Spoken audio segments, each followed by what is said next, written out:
Mesdames et messieurs, très chers compatriotes, je suis là pour vous annoncer, au nom de la plénière de la CENI, une triste nouvelle que certains parmi vous ont pu apprendre à travers le communiqué que nous avons diffusé tôt ce matin.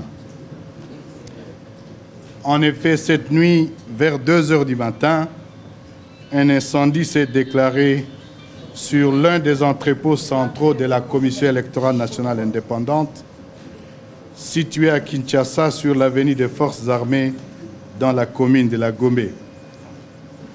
En 9 jours de scrutin, cet incendie est un coup dur, particulièrement pour la ville-province de Kinshasa, car les matériels électoraux pour les autres provinces du pays sont déjà déployés au niveau des différents territoires et villes à 97%, le 3% restant étant en voie d'arrivée.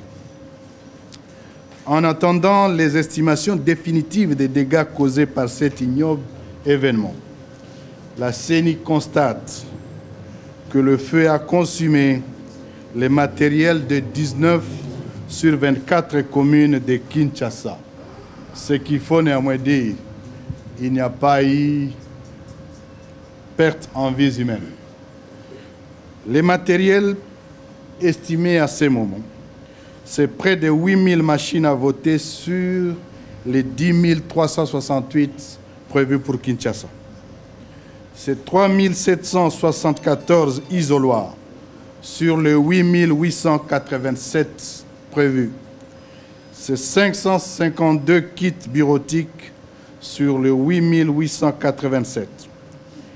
17 901 encres indélébiles, 800 nouvelles motos et 15 véhicules, près de 9 500 batteries externes.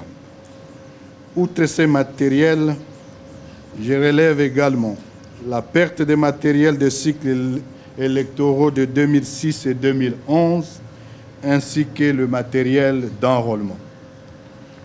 Sans minimiser la gravité de cette situation dommageable pour le processus électoral, la CENI s'emploie pour la poursuite du processus conformément à son calendrier. S'agissant de Kinshasa, ville à laquelle était destiné le plus grand lot de matériel brûlé, des dispositions utiles sont prises après évaluation technico-opérationnelle préliminaire que j'ai conduit personnellement ce matin afin de garantir, là aussi, la poursuite sans faille du processus électoral.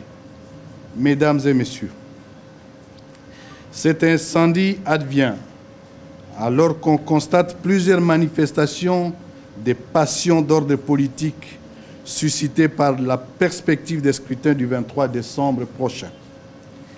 Les passions sont naturelles en politique, mais il faut les dompter pour mériter de la nation.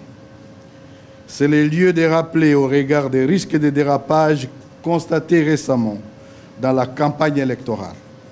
Le Code de bonne conduite des partis politiques, spécifiquement le préambule et les articles 16, 17 et 25, dans lesquels sont affirmés le rejet de toute forme de violence et la détermination de lutter contre la violence et destruction dans le processus électoral et à combattre toutes les antivaleurs liées à la proclamation des résultats électoraux, notamment par l'acceptation de l'issue des élections.